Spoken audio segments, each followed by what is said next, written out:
The following is an exclusive presentation of Blaze Sports.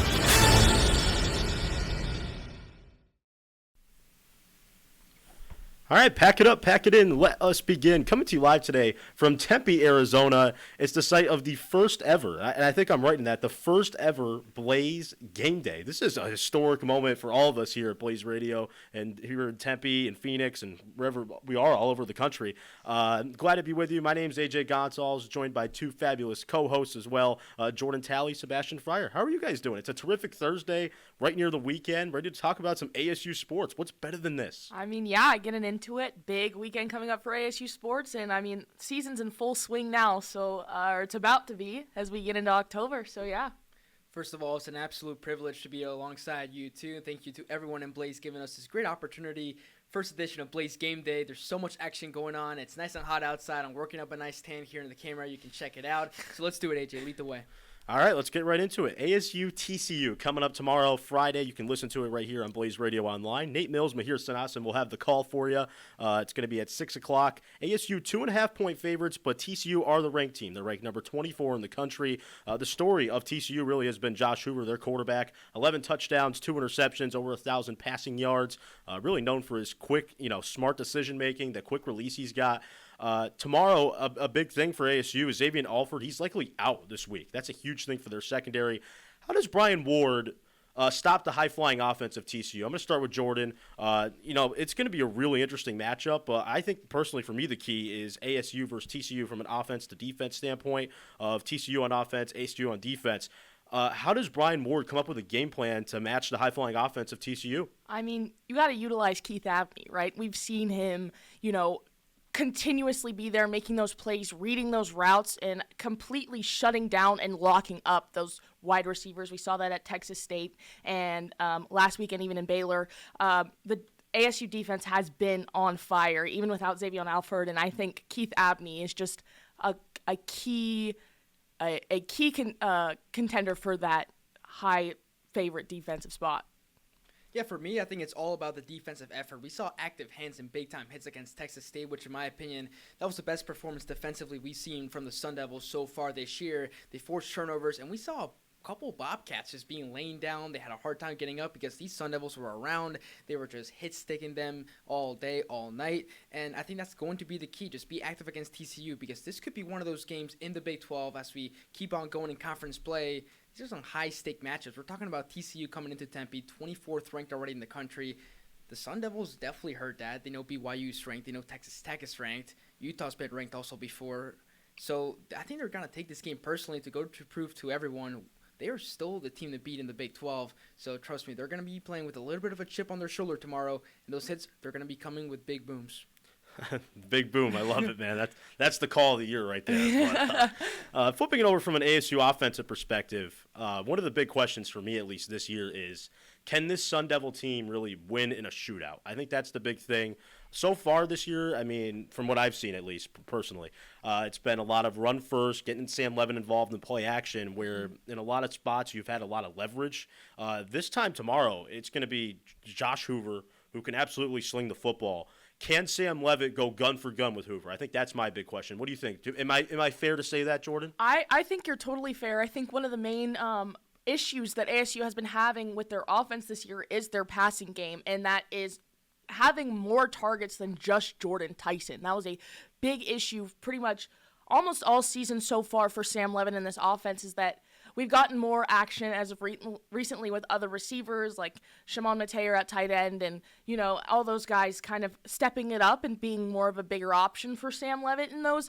But I think you're 110% right on that, AJ, and that's going to be the key to getting those more offensive air in the yards is not – you can throw the ball to more people than Jordan Tyson, I think, is the biggest takeaway with that one. I got you. What about you, Sebastian? You think I'm fair with that, that analysis? Am I spot on or not? I don't think you're spot on right there, AJ. Perfect. And you know why? Because Sam Levitt, if you're talking about a game for ASU and it's Sam Levitt trying to answer Josh Hoover, ASU's not playing the brand of football they want to play. We saw the game a couple weeks ago against Mississippi State. When Sam Levitt was trying to force the football down the field, when they had trouble running the football, they did not move the ball. You moved to the second half, they started leaning on Kanye Udoh, they started leaning on Raleek Brown, and the run game got going, the offense got going. So if ASU's going to rely on Sam Levitt going toe-to-toe with Josh Hoover all night long, it's just not going to work out. You have to lean on Raleek Brown, who he's really been the popping star so far this year. He's definitely taken a nice little lead in that backfield. He's going to get the bulk of the workload, and if you can sprinkle the Jordan Tyson talent, Shimon Mateer's been playing a lot better in recent weeks alongside Sam Levitt. I think the big key for Sam Levitt going into this game is look at your reads. 1, 2, tuck it, run, or throw it away. I think Sam Levitt, when he's decisive and he can get outside the pocket and he can be creative and extend the play, that's when he's at his best. So ASU just can't really get into that mindset. Sam Levitt, you need to go to prove to everyone that you're a Heisman contender. No, you need to be Sam Levitt. You need to play your role in this offense, and everything's going to run smoothly. Yeah, I definitely agree with that too, and I think another issue that has been kind of plaguing this team is if your pass game is not working, don't force it to work, right? You cannot force the ball into Jordan Tyson's hands if he's locked up in triple coverage even. So utilizing that run game, you have depths and, like you said, Kanye Udoh, Raleek Brown, and Kyson Brown when he's healthy. You have 3 strong running backs. Run the ball. I think that'll be good.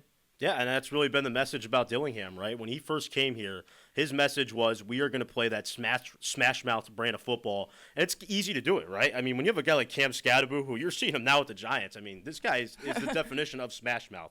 My big question heading into the year for this team was, how are they going to be able to replace that production at the running back position? And they've gone with the committee. And I think Kyson Brown, he was their day one starter before the injury did, in fact, happen. And Raleek Brown's really blossomed into a nice role on this team, and I think that's what we're looking at. You're looking at the Browns. No relation, but Kyson Brown, Raleek Brown, I'm telling you right now, those guys have got to at least make you feel kind of nicey. I mean, Shimon Mateer at tight end. My big question is, who are the receivers that are going to step up, right? We saw Derek Eusebio really blossom last week. You want to see Malik McClain. He's had issues with drops from what we've seen this year. That's my big question is, which one of the receivers next to Jordan Tyson is going to step up? We're going to have our game picks later too, but Sebastian, I'll turn it over to you. What's the other key factors that we really need to look at for ASU to make a real impact in this game and try to win it at home? I think it's more so about Sam Levitt getting outside the pocket, because I think going into this game, the big key for TCU, if you can keep Sam Levitt in that pocket and prevent him from extending the plays and, doing all his running, past the line of scrimmage and all that scrambling, I think TCU is going to feel really good and strong about their defensive performance. So that's going to be my key. Let Sam Levitt be the playmaker he is, not just in the pocket. But even if you want to dig outside, I think winning the turnover battle, that's going to be key. Not only for Sam Levitt to take care of the football, not force the football up in coverage with Jordan Tyson, but defensively. If they can force some key turnovers, we see how turnovers in every single game, both in the professional level and the collegiate level, they impact games. They turn around games so much. So if you can see the ASU defense play like they did against Texas State, get all handsy, get all physical, and they can win that battle in the trenches, things might be looking very good for the Sun Devils. What about you, Jordan? What do you think? Keys to the game. Go ahead. Just like I said, I'm going to hammer this to the ground. I've been saying this all weekend. I've been saying this all season. Every broadcast that we've done, you have to spread around the ball. You have to do it. That was a key mistake at Mississippi State. It was a key mistake they got away with it against NAU, but NAU as well. You just got to spread the wealth. I mean, I think they should target Shimon Mateer even more. In his last 2 games, he's had 155 receiving yards and a touchdown. I mean, you got a strong receiver in that tight end there, and I think they should utilize him and all the receivers more to their fullest potential to get this gritty win out, because that's definitely what it's going to be.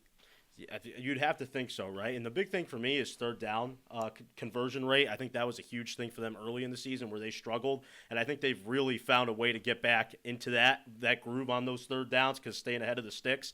I'll give you one little fact here as we wrap up this segment. 670, okay? It has been 670 days since the Sun Devils last lost in Tempe, Arizona at Mountain America Stadium. That's a long time if you're keeping track. So we'll have to see, but we'll do our game picks later. Coming up next, we're going to talk some hockey. We're going to talk some stick. We're going to talk some puck. Gavin McKenna is coming into play. We'll talk about him coming up next.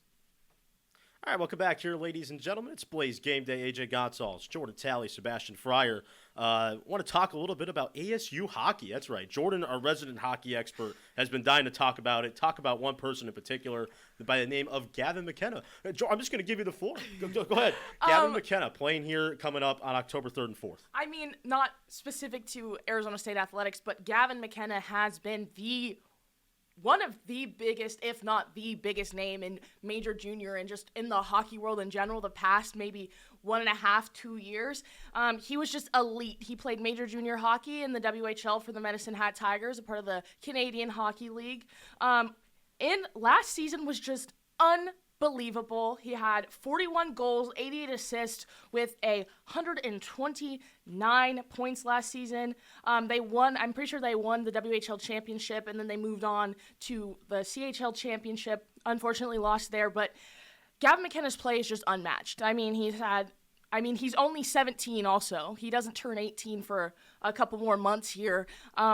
So Gavin McKenna has been absolutely tearing up this junior hockey world for almost probably as long since he was like 14. I mean, in the major juniors. So super exciting, super cool that he'll be making his NCAA hockey debut in Mullet Arena here, which is an elite atmosphere anyways. But I mean, yeah, it's just so exciting for that. In the Inferno. That's about as picture perfect as you could write it. I was trying to think of like a pro comp, or not really a pro comp, but like a comp from a different sport for a guy like Gavin McKenna.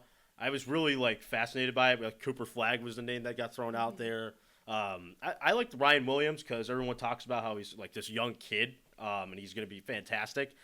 I would think it's like Ryan Williams with like Jeremiah Smith skills, like if that makes sense. Like that, like we're talking not Yamal. I think Yamal's different. Yamal, obviously the soccer player, but I don't know. I'm just thinking of something on the fly. I don't know.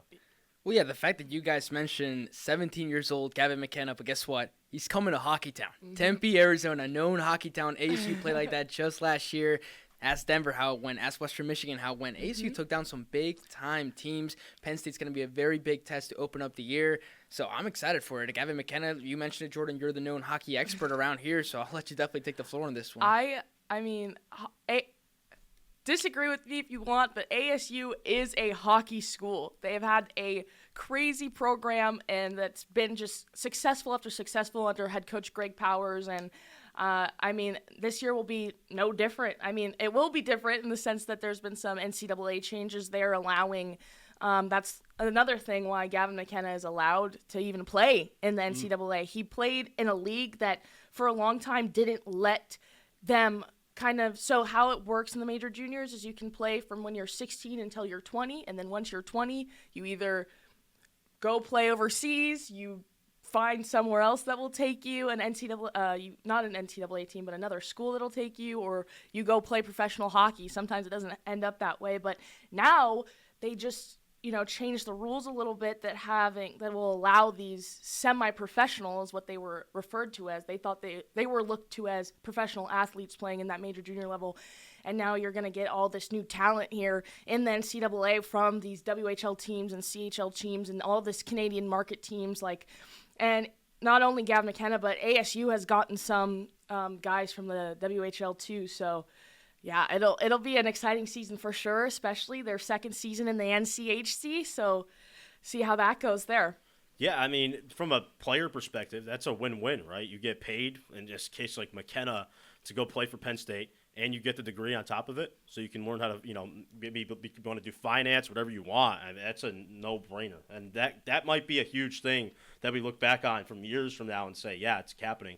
And it's crazy too for a guy like McKenna. He's not the biggest individual either, and you're going to the NCAA. There's some big boys in the NCAA. He reminds me a lot of Macklin Celebrini, first overall draft pick last year to the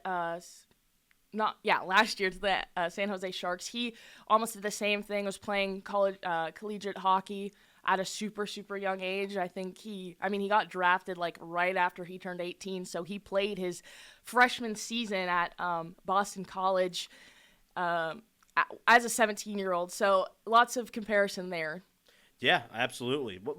Too much of Penn State, okay? And enough of Penn State. They're a number 5 team in the country, and rightfully so. But you got to talk about ASU. They're number 14 ranked team in the country. Like, this is no fluke at all. And Cohen Potter, I mean, this guy was drafted by the Flames, 32nd overall, in this past year's draft, and he's coming back for his sophomore season. It feels to me, at least that ASU, and from a hockey perspective, they're locked and loaded and ready to go coming up here for 2025. Yeah, they have a heavy roster this year, especially like they have returners like Colin Potter. They lost a lot of key guys last year to not only the transfer portal like Gibson Homer, who was their almost go-to guy in the crease, but Ryan Kerwin graduated last year. Noah Beck graduated last year. All these big guys that were essential to this team last year. So it's good to see that they retained a talent like Colin Potter. I mean, he was 17 years old last year. Once again, tearing up the NCHC. He was up there in goals in the NCHC, like leading. So yeah, he's a talent that's going to be essential to their success this season. Yeah, and it's interesting, too. I mean, this team can really compete in the NCHC, and the big question this year, again, so close last year to going to a national title and me making a run to that point. Fortunately, it came up a little short for them. Can they do it this year? Maybe with a more experienced Potter, a more experienced Greg Powers, a more experienced team as a whole. Do you think that's possible? Do you think it's a realistic chance that they can go not just to the national tournament, but maybe make some noise? That's my big question with this team. What do you think? It's definitely possible. I mean, they made it possible last season when nobody thought they could in the NCHC, the quote-unquote toughest hockey conference in collegiate hockey. And so, yeah, I mean, they know what the HCHC is like, NCHC, pardon. They are still facing, they know they're more comfortable with Western Michigan. They're more comfortable with Denver. All these huge NCHC schools that are, crazy good and have historically been good. They definitely have a chance this year, and they have even more talent than last year as well. Well, I'll tell you this, guys. I know you guys are big hockey fans, so you're definitely having a big discussion here. But what ASU did last year here at Mullet Arena, everyone was really just buzzing and talking about this ASU hockey team. And we're here in Arizona, right? It's hot all year round. So it's just super rare to have a hockey team in the South, especially a collegiate team. And then you have teams like Western Michigan coming in, and all these teams from up north. So I think it's really exciting what the ASU program is building around here and really just making hockey a more expandable game. We talk about the NHL and how much trouble they have to really expand and get to every single audience. Well, I think going to collegiate sports and making hockey popular in a lot of schools down south, I think that's going to be very crucial into everyone just getting more into hockey. Yeah, and I mean, high school hockey's even growing in Arizona here, too. High school hockey, they had their championship game last year at Mullet Arena. Me and AJ were there before the puck dropped. That's right, I do remember that. Doing some play-by-play, but it's just growing, and I mean, I feel like ASU is definitely filling in that hole for the lack of an NHL team in the desert. Yeah, and that's fair. We're going to get you to go to some games this year, Sebastian, or what, man? Absolutely. I went to some games last year. You were absolutely rocking it, electric, especially the Denver ones. It was awesome. A lot of overtime wins as well. So let's do it. I'm excited for hockey season. Well, yeah, again, so they're opening up October 3rd and 4th, taking on number 5 Penn State, so highly coveted ranked matchup there. We're going to get to another sizzling hot team. Sparky is on fire this week. Soccer. Let's talk soccer. Why don't we do that on the flip side coming up next? All right, welcome back here. Blaze Gameday, back for another segment here. We're going to talk soccer. Why don't we do that? ASU taking on Oklahoma State. That's coming up.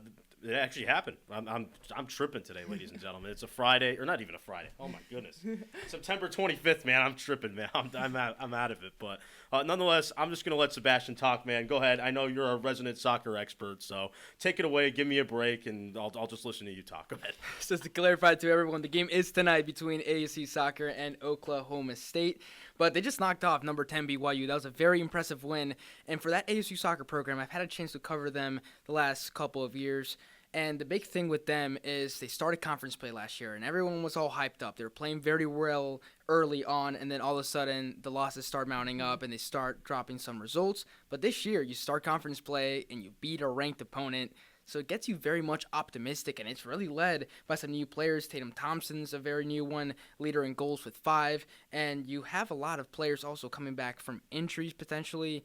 So I think I like the new mixture of this team. I think Graham Wicksworth's really starting to put his touch and starting to get his players in there. So I think the future is very much bright. What do you think, Jordan? ASU women's soccer on fire, relatively speaking. They have it perfect at home. That's much improved from a year ago. Well, yeah, I remember last year talking about, the women's soccer I was on Onward to Victory last year at Blaze Radio, so we talked about them a lot because they were on fire, and then all of a sudden, I don't even know what happened. I don't follow soccer that much, but they just started falling off, and after, having huge games, so yeah, seeing them be so successful this season is definitely an improvement from last season. Yeah, and I remember doing the senior night game last year, and it felt like halfway through that thing, it was like everyone knew what was going to come, and U of A ultimately beat them, and it was U of A ASU. And it just feels like this year they've cleaned up the little things, Sebastian.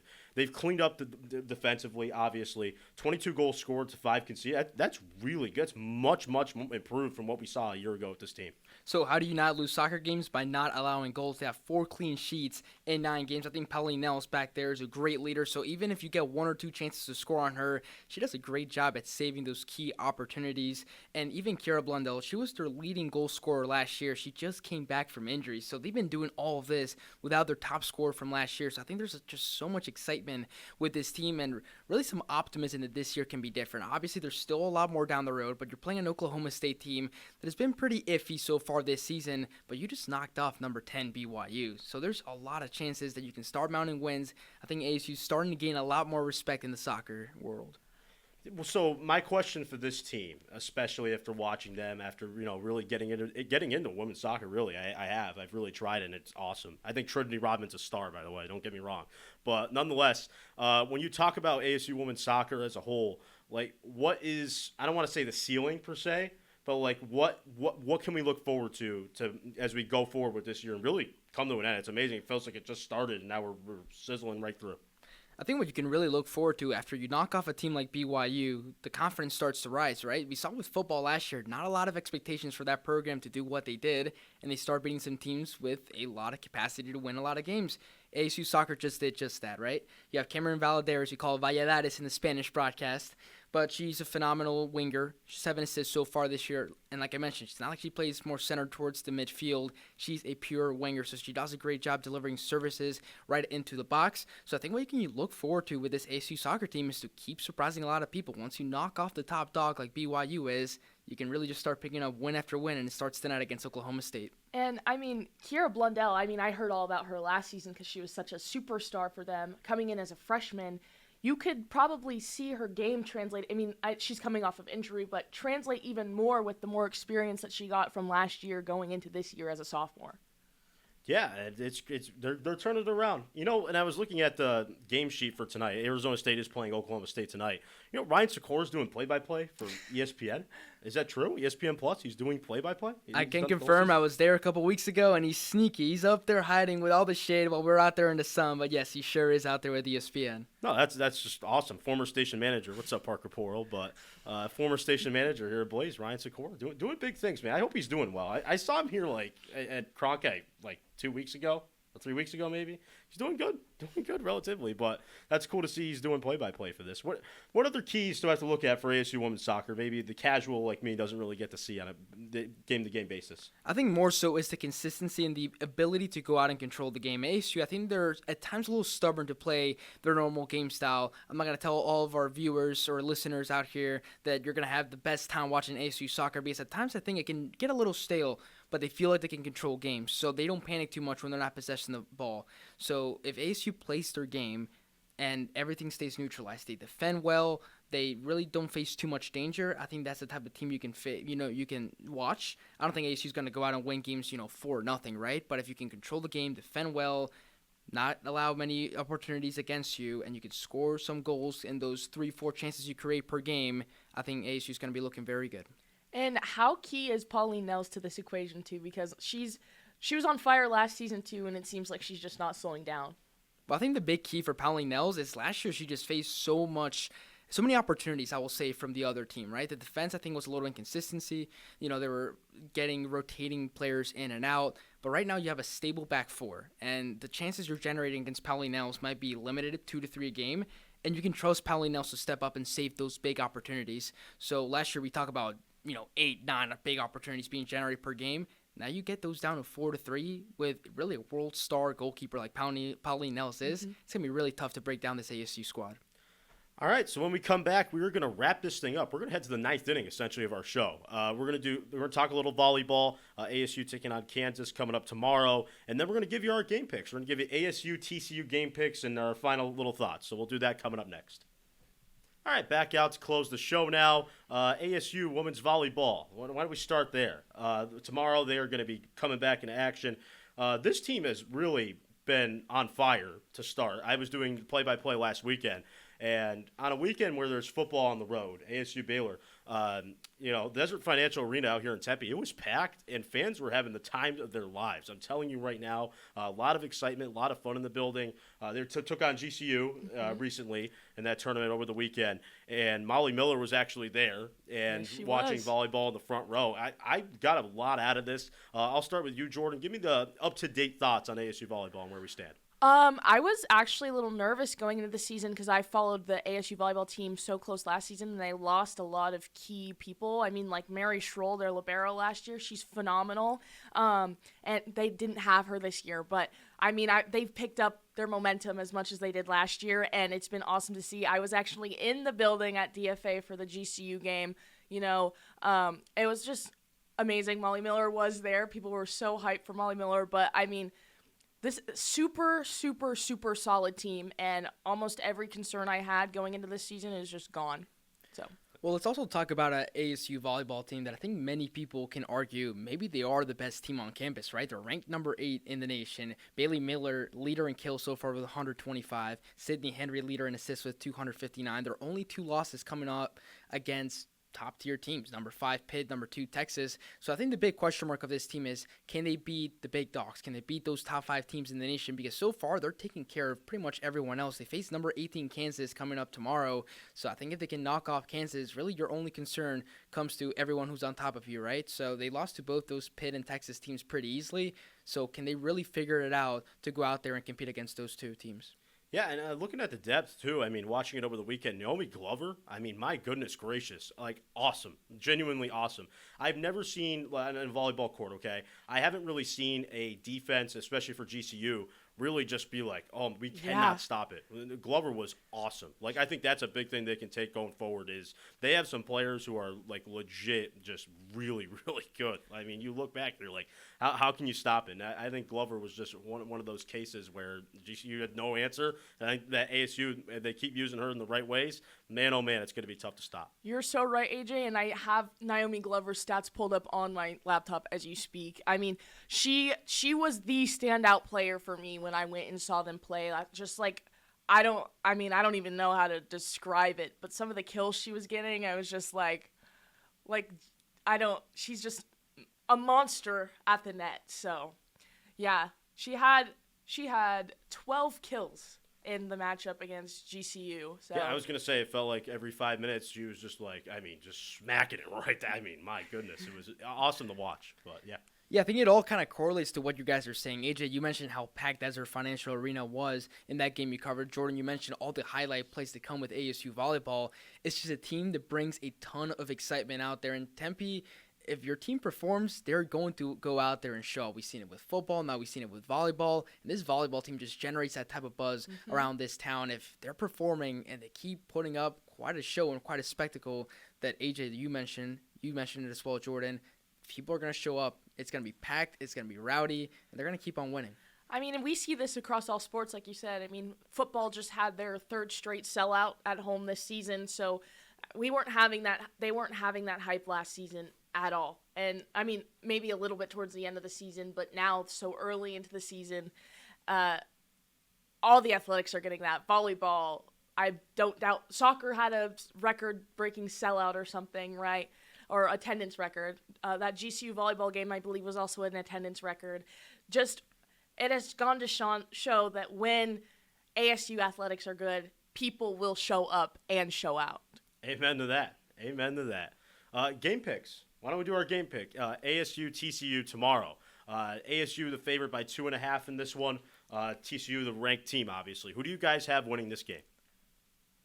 Sebastian? Ooh, I guess I'm getting put on the spot right away. TCU, a very good football team, and what they've done so far this year has been impressive, especially with that opening win against your Tar Heels, AJ. They did a fantastic job going into there into Chapel Hill and knocking off Bill Belichick. But not only that, they played SMU, and that's a very good football team who was in the ACC title game last year. So it's not like they've beaten 3 pretty bad teams. They got in there, beaten some names. They very well deserve to be ranked at 24. But they're going into Tempe, a place that ASU has not lost in nearly 20 months. So you mentioned it, almost 2 years since they last lost there. ASU's mad right now. They want to be ranked. They have no clue why they're not ranked, and they still believe they're the team to beat here in the Big 12. I'm taking the Sun Devils. I'm going to trust Sam Levitt. I'm trusting Riley Brown. That defense is going to get after it. They're going to be physical. They're going to generate a couple turnovers, and that student section is going to be electric. Okay, I think that ASU had kind of that, they got away with being lackluster against NAU. They did not get away with being lackluster against Mississippi State in Mississippi. So since then, they've kind of picked it up a little bit. 2 wins, Texas State at home, Baylor away from home. Baylor's a pretty strong football program this year. Scraped by with that one, too. I think they got away with being like, okay, beginning of the season, let's lock in, let's get this down, let's tighten the hatches, really iron out this offense. I think if they can spread the ball around, target more people, utilize their run games the best they can, I'm going to go with the Devils this week. Give me ASU. I think it's going to be a super, super, super narrow win, though. I think it's going to be a scrape by. Could almost be a Baylor situation where it came down to a walk-off field goal. But, yeah, give me ASU. No, it's fair from both of you guys. There's things I'm sick of. One of the things I'm sick of are everyone calling people dogs, okay? I don't like dogs. You know what I like? I like wolves. I like wolves. You know why? As Jerry West once said, the wolves eat the dogs. Jordan Tyson is on my wolf list, okay? When you have a guy like that on the outside, it just makes everything so much easier. Your run game can go. You can do play action relatively easier. The wolf plays for Arizona State, and that's Jordan Tyson. He's going to be a top 10 pick.